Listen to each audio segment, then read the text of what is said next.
TCU takes down the Horned Frogs. We do have it backstage. Pooh Bear's got the stats up if you need them as well. We have been on this show so many weeks, Blake, so many weeks, and all you've done is clown on the Horned Frogs. The disrespect on a weekly basis for the Horned Frogs, and they showed up in a big way. Like I know that we both picked Michigan. We both thought it was going to be lopsided, but TCU proved a lot of people wrong yesterday. The way that they played, they came out swinging. They came out with a tone and aggressiveness that I don't think either of us were used to or expecting for them to play with. And they played exactly how I talked about on the preview show. They forced JJ to beat him, and he made a lot of big plays. He made a lot of huge throws that kept them in the game and put points on the board. But the mistakes that were forced by TCU and the 2 pick sixes that they got were so huge for the outcome of this game. I'm excited because I like having teams like this, an unexpected underdog team instead of the favorite winning the game. It's a fun storyline and it gets to continue. But it was so fun to watch that game. So I agree. So let me admit when I'm wrong. Mm-hmm. I did not, and still to some extent, small extent, don't buy into TCU. But at this point and this juncture, okay, because look, Joe, what we've done, you and I, is we've previewed games. This will be the first time that me and you could sit back and recap games, okay? Right. I get really serious on recaps. If you haven't noticed, I think that you shared my Alabama LSU rant, not so many weeks ago, so you know how serious I get. So let's talk about it. I was wrong, and I will admit where I'm wrong. However, the funny thing to me, and everybody's talking about J.J. McCarthy. He did throw 2 pick sixes that won TCU the game. Let's not deny that. But I'm going to pull this up, and our producer Pooh Bear has it. We have both games. Joe, look at this on the right, and everybody listening to us on the podcast, XM Radio, whatever. I'll just read this out to you. Michigan's offense dominated TCU, though, okay, in a sense. 25 first downs. Now, what got them beat and what normally gets you beat is Michigan went 3 of 13 on third downs, 0 of 2 on fourth downs. However, Michigan outgained, outpassed, damn near closely outran, TCU in this game. The turnovers are always going to win you games. Always going to win you games. Absolutely. TCU accomplished that. They got 13 points off of 2 pick sixes that really turned the game. But Michigan's defense is, to me, the topic of conversation here.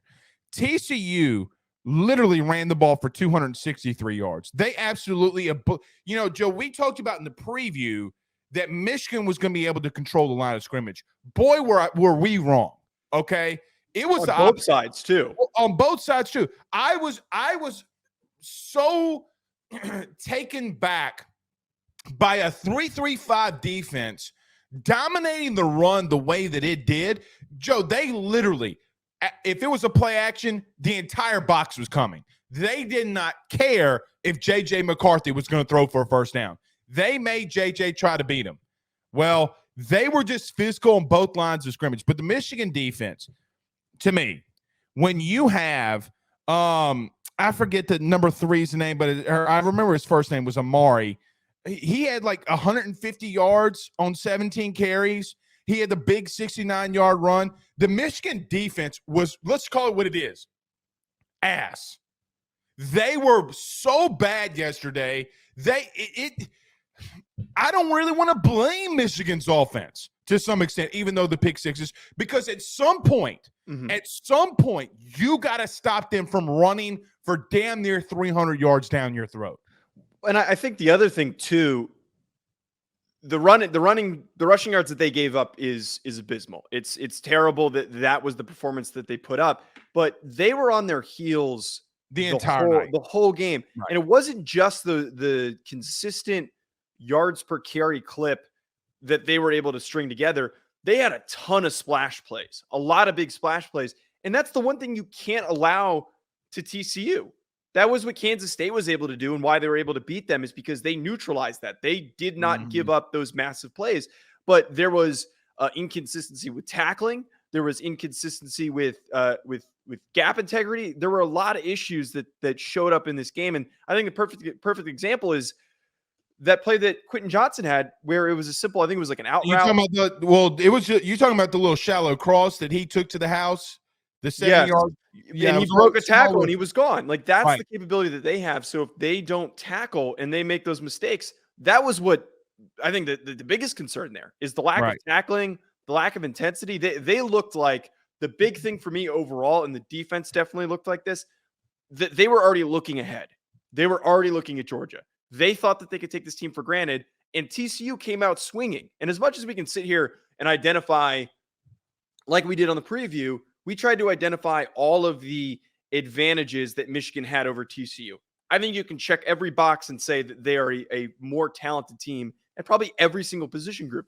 The one thing that we didn't account for is the juice that this team has, the magic that's behind them. I know luck is a key important thing, but they showed up with an intensity and a confidence that they were going to win that football game, and it showed up on every single play.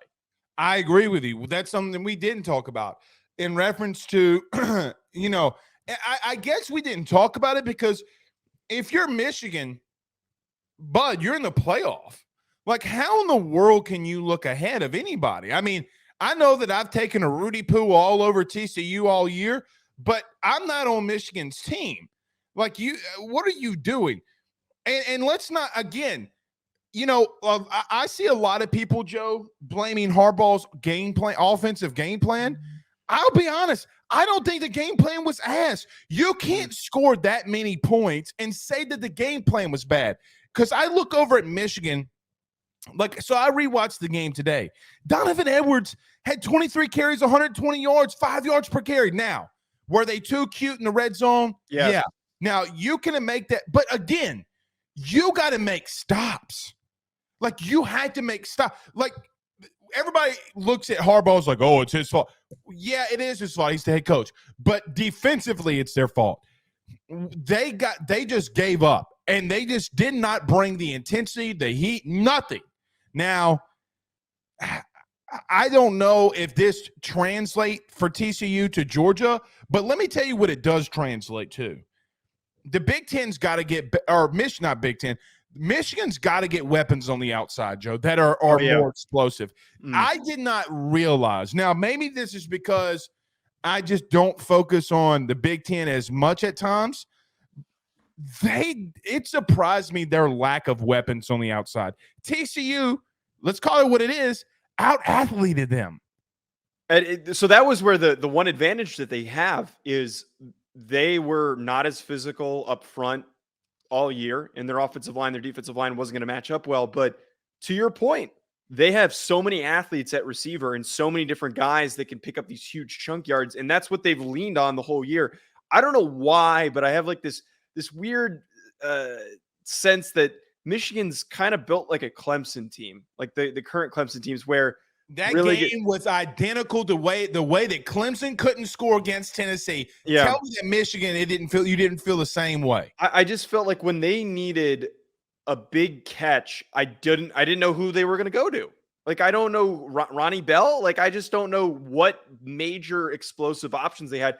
I damn well knew who they were going to when TCU needed a first down. They were going to Quentin Johnson, or they were telling that Max was making plays with his legs. They were going to their stars, but outside of Donovan Edwards, and you completely lost Blake Corum because of the injury, they don't have a big splashy athlete like you're talking about, and it feels weird, and it's a massive disadvantage for them. They need to restructure that approach. Well, and I texted you this during the game, and I thought Max Duggan was off throwing the football. He looked hurt to me. He didn't have it.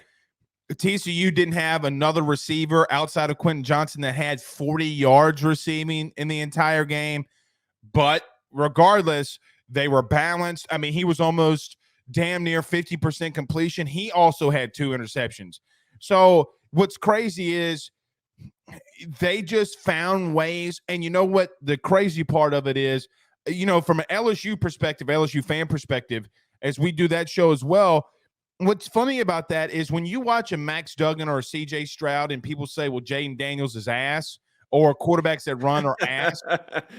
Max Duggan and CJ Stroud showed you that you can either be very close to beating a really good team with your legs, or you can win football games by advancing the foot or staying in front of the sticks on third down. Joe, the biggest thing to me, Michigan could not stay on the field, where they at times couldn't get TCU off of the field. The three things that I look at every single time after a game, no matter what I'm doing, I look at how many first downs you had, I look at turnovers, and then I look at third down completion. The two things Michigan lost are they lost two of those three things. Those are the key statistics, and always will be the key statistics that get you beat. Now, we'll talk about these games, and we'll talk about and preview TCU and Georgia. But the last part about me on this, did you think that was a catch from Michigan in the first half where they were down at the 1 yard line? Because I will tell you this. Let me tell you what I don't know anymore. I don't know what a catch is. I don't know what a touchdown is. I don't know what targeting is anymore, because at the end of the game too, that's targeting. Okay. That is. Wait, I'm trying to remember the play. I don't know why I'm. Remember when McCarthy fumbled the football at the last play of the game? McCarthy fumbled the football, and Donovan Edwards picked the ball up and threw it to the tight end, and he was going down, and the TCU receiver hit him in the back of the head, like launched, came off his. I don't know why I'm like, I can only remember there were so many targeting calls. Well, you drank too much last night. That's not. I actually didn't drink that much, but I keep remembering the Georgia Ohio State one, but there were so many targeting calls that kept teams into games. But going back to the catch though, it's too close to really tell. And I think that either way, it is. There's no way you could have overturned it. There's no correct or incorrect answer in this situation, I believe. But because you're supposed to come into those situations where there needs to be indisputable evidence to overturn it, there wasn't. So it should have been a touchdown. That's what the problem was. If we were just watching it and making a decision, I can't tell you if it was a catch or not. I don't know. It was so close. Like his possession of the ball, where his butt was, it's so close by inches that you can't make a decisive decision, which to that point, there's not indisputable evidence. However, I think that Michigan fans can't lean on this. I think that's ridiculous to lean on this and say, oh, that cost us the game. You had plenty of opportunities elsewhere to make plays and keep them from scoring 51 points. You also threw 2 pick sixes, and you had a fumble the following play, which you're not like, you need to hold on to the football in goal-to-go situations. That is a crucial mistake, regardless of if it's a gimme or not. It's not like TCU was just handed the ball after that no-call touchdown. It's not like the refs just said, here, TCU, take the football. You made that mistake. You made multiple mistakes in the game. So I don't want to hear that as a crutch at all. I don't know if Harbaugh is worried about or thinking about sonic blast or fullback blast, but regardless, it's stupid to think about either one of them during the game. Joe, they ran a fullback blast on the 2-inch line. They fumbled the football. Fullback blast, fullback 23 dive. I can't. Idiotic call. And that and the stupid end around that they ran also. The end around got him a touchdown though. No, the one in the beginning of the game on that first drive, and that was a momentum shifter. Came right back to it later in the game and scored. Well, because they probably didn't think they'd be stupid enough to run it twice. That's probably why. But I just think that that's another underlying factor here, is that there were, in the instances in very important spots, they got way too cute with the decision making. And if you're supposed to show up and be the more talented, more physical, better team in this situation that belonged there, and TCU didn't belong there, and all the storylines that came into this, why are you diverting from what has given you success? I just don't get why there were all these gimmick plays that were thrown in there throughout this game. Yeah, it felt like Michigan was trying to beat Georgia versus playing TCU. What do I mean by that? When you play a team like Georgia, you got to do goofy things to get things rolling, right? And TCU's probably going to do that next week. And they're going to do that next week. Okay, let's call it what it is. A week from what, tomorrow or whenever it is, they're going to do that. I don't know why they kept getting fancy and cute. I tweeted this out, and we're a growing new SEC podcast. I don't like the only cute that I like is Exa. I don't I'm get gonna that let reference. I'm gonna let you pick up on the only cute I like is Exa. Exa cute. that went that went way over my head. I get it, but that's the only cute that I like. You know what they didn't do? Execute. No. Oh, see. When the game was on the line, they did not execute in crunch time. They just didn't. The as much and we did talk about this part. Mhm. As much experience as Michigan had going into this playoff game, and TCU had none. I really thought that they would, have a little bit more of a chip on their shoulder. What is funny though, and I will admit this. Yeah. Let me get into TCU and where I was wrong. I got to admit, they're better athletically than I thought that they were. I don't know if Michigan's slow or if TCU is just a faster team, but you could just tell who the more athletic team was from top to bottom. What's crazy to me, Joe, is this too. And we'll talk about this during the offseason, but I'm going to get a little bit ahead of myself. Now this puts first-year coaches on a deadline, and now a quicker deadline. Sonny Dykes is year one at TCU, and he's going to a national title. Now coaches are going to have a faster track to have to get there than most because he went all into the portal and got a whole bunch of players and now is playing for a national title. You're going to have a tough time telling teams and telling fan bases that it can't be done. You can look at Lincoln Riley. You can look at Brian Kelly.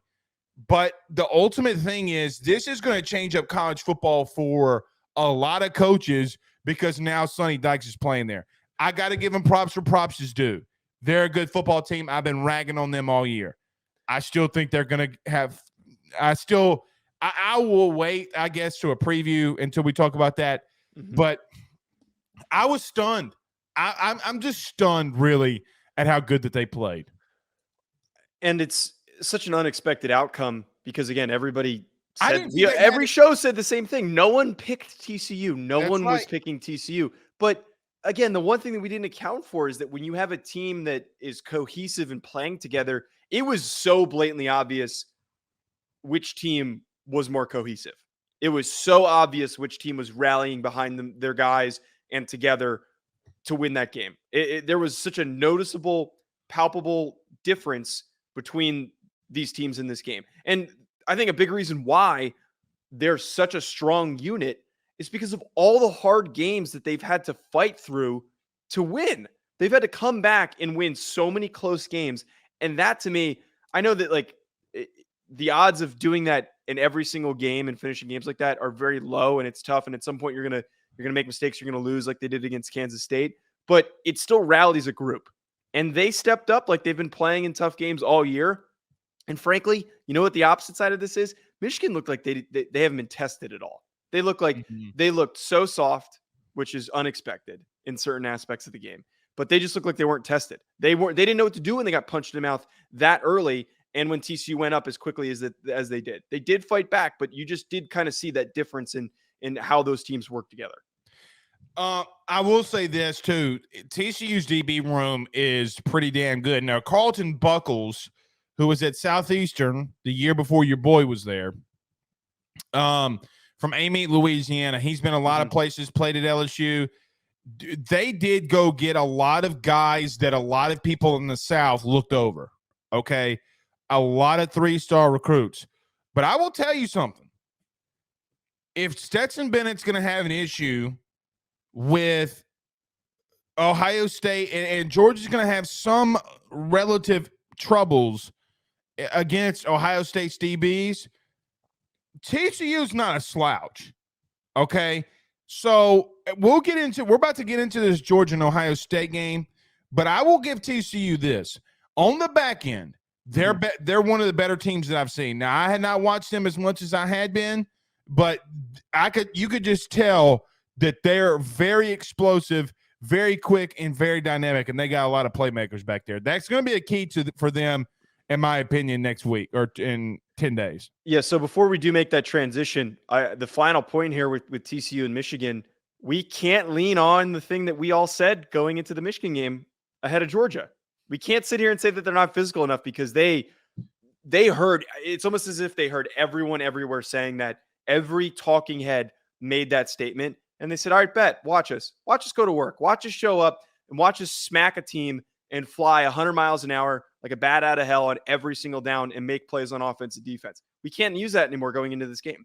They might be undersized. They might not be as strong or as athletic up front as Georgia's going to be.